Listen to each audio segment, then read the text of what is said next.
एक तरफ लोग कहते हैं खेती में कुछ नहीं रखा और दूसरी तरफ लोग इसी खेती से लाखों रुपए कमा रहे हैं। सच क्या है? चलो देखते हैं आने वाले कुछ सालों में ये एग्रीकल्चर की इंडस्ट्रीज कहाँ तक जाने वाली है। आज हम बात करेंगे एग्रीकल्चर की ये इंडस्ट्री आने वाले सालों में कहाँ तक जाएगी और इसमें कितना प्रॉफिट होता है और कितना लॉस होता है। आज हम बात करेंगे एग्रीकल्चर इंडस्ट्रीज़ के फ्यूचर की कि फ्यूचर में क्या कुछ होने वाला है। आने वाले सालों में ये तीन बड़ी चीज़ें बहुत तेज़ी से बदलने वाली है। Number 1, demand. कपड़े की डिमांड ख़त्म हो सकती है, कम हो सकती है। मोबाइल की डिमांड कम हो सकती है, लेकिन खाने की कभी नहीं।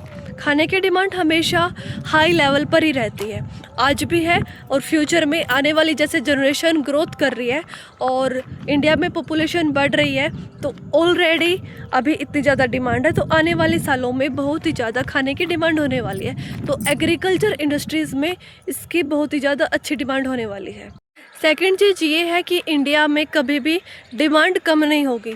इंडिया वर्ल्ड का सेकंड लार्जेस्ट एग्रीकल्चर कोमोडिटीज़ को एक्सपोर्ट करने वाला कंट्री है। मान के चलो दुनिया का सेकंड लार्जेस्ट कंट्री।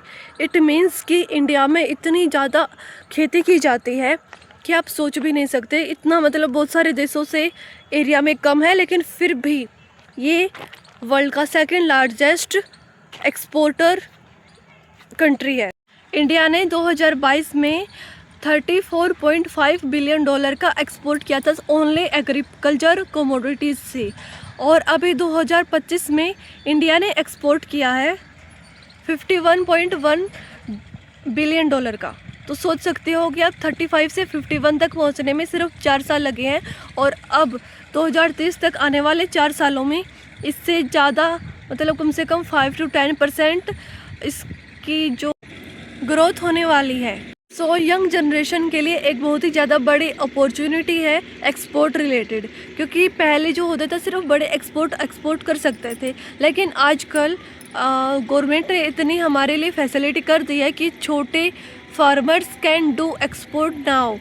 और ये जो आजकल के यंग जनरेशन के बच्चे हैं जो खेती में आना चाहते हैं, वो ऑर्गेनिक प्रोडक्ट्स को ग्रो कर सकते हैं, और ऑर्गेनिक प्रोडक्ट की डिमांड मिडल ईस्ट में बहुत ही ज़्यादा है, बहुत ही ज़्यादा, and also gulf countries.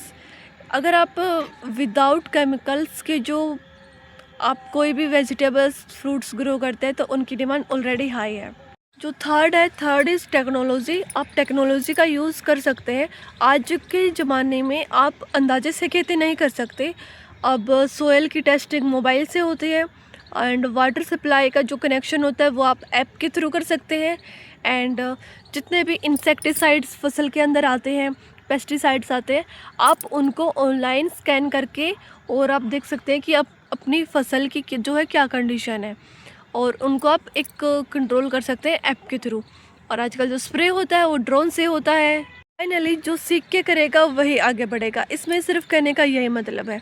And next हम बात करते हैं इसके फ़ायदे की। खेती एक ऐसी चीज़ है जिसमें आप 4 फ़ायदे कमा सकते हैं, देख सकते हैं इसमें 4 फ़ायदे हैं। नंबर 1 इज़ आप एक बार फसल लगाओ और बार बार कमाओ। जैसे अभी हमने बैंगन लगा रखा है, हमने 1 टाइम लगाया, अभी हमारा 4th राउंड स्टार्ट हो चुका है। आज हमारा 4th राउंड चल रहा है, वहाँ पे लोडिंग हो रही है, और एक बार लगाने के बाद आपका हर 3 दिन के बाद, हर 4 दिन के बाद आपका राउंड आ जाता है। बार बार तुड़ाई होती है, बार बार इनकम आता है, कैश फ्लो बहुत ही अच्छे से होता है। नंबर 2 इज़ कम पैसों से शुरुआत आप कर सकते हैं। लाइक अगर आपके पास 1 एकड़ ज़मीन है या 2 एकड़ ज़मीन है, आप वहाँ से स्टार्ट कर सकते हैं। अगर आपके पास वो भी नहीं है तो आप लीज़ पे लेके कर सकते हैं। मिनिमम आपके पास 50,000 से 1 लाख तक होना चाहिए। अगर आप फैक्ट्री लगाते हैं आपको लाखों रुपए चाहिए, लेकिन इसके लिए सिर्फ हज़ारों रुपये में काम चल जाएगा। नंबर 3 इज़ आज आपके पास मंडी आपके हाथ में है। पहले क्या होता था कि पहले जो व्यापारी होते थे सिर्फ उनके हाथ में जो प्राइसेस है उसको कंट्रोल करते थे, उनके हिसाब से वो प्राइसेस आपको देते थे और आपको उनको बेचना पड़ता था आपकी फसल। लेकिन आज आपके पास अगर आप अच्छी लोकेशन में रह रहे हैं ना, तो आप होटल्स को अपनी जो वेजिटेबल्स है वो बेच सकते हैं, फ्रूट्स बेच सकते हैं, और ऐप के थ्रू बेच सकते हैं। आप आज के दिन सब कुछ डिजिटल हो चुका है, तो आप ऑनलाइन भी अपने प्रोडक्ट को सेल कर सकते हैं। नंबर 4 इस आज के दिन पे किसान को गवर्नमेंट का सपोर्ट मिल रहा है। नंबर 1 इस सब्सिडी है, नंबर 2 इस कुछ योजनाएं हैं, लेकिन आपके पास सही नॉलेज होगी तो ही आप इन सब चीज़ों का फ़ायदा उठा पाएंगे। अब हम बात करते हैं इसके नुकसान क्या है। हाँ, कभी किस्मत से आपका नुकसान हो सकता है और कभी नॉलेज की कमी के कारण भी आपका नुकसान हो सकता है। आपकी गलती नंबर 1 है कि आप बिना मार्केट देखे, बिना आपका एरिया देखे फसल लगा लेते हैं। उसने लगाया तो हमने भी लगा लिया। अगर आप ये करते हैं तो आप बहुत ही बड़ी मुसीबत में फंस सकते हैं, क्योंकि जो फसल सब लोग लगाते हैं उसका रेट हमेशा डाउन जाता है। और अगर आपके पास इस चीज़ की सही नॉलेज नहीं है कि आपको क्या लगाना, तो आप अपने एरिया की मिट्टी को देखें, आप कौन सी फसल आपके पास सूट करती है, आपके पास कितना बजट है और आपके पास उस फसल की सही नॉलेज है कि नहीं है। गलती नंबर 2 क्या है कि आप जो है कनेक्शन बहुत ही कम बनाते हैं। अगर आपके पास कनेक्शन ज़्यादा होंगे तो आपके पास लीड्स ज़्यादा आएंगे, आपके पास डिमांड ज़्यादा आएंगे और आप ज़्यादा लोगों को सप्लाई कर सकते हैं।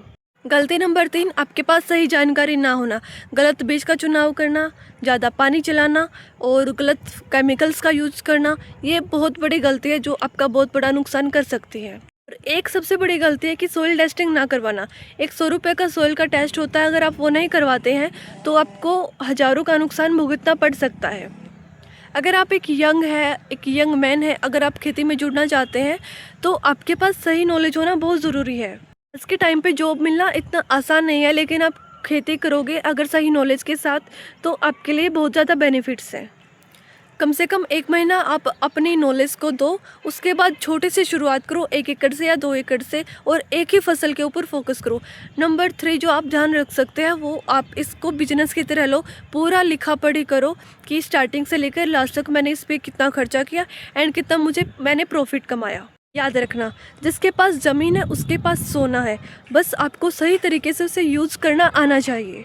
फाइनली, आपको क्या लगता है कि एग्रीकल्चर इंडस्ट्रीज़ में आने वाले सालों में आप क्या फ्यूचर देखते हैं? कमेंट करके ज़रूर बताना। मिलते हैं नेक्स्ट व्लॉग में।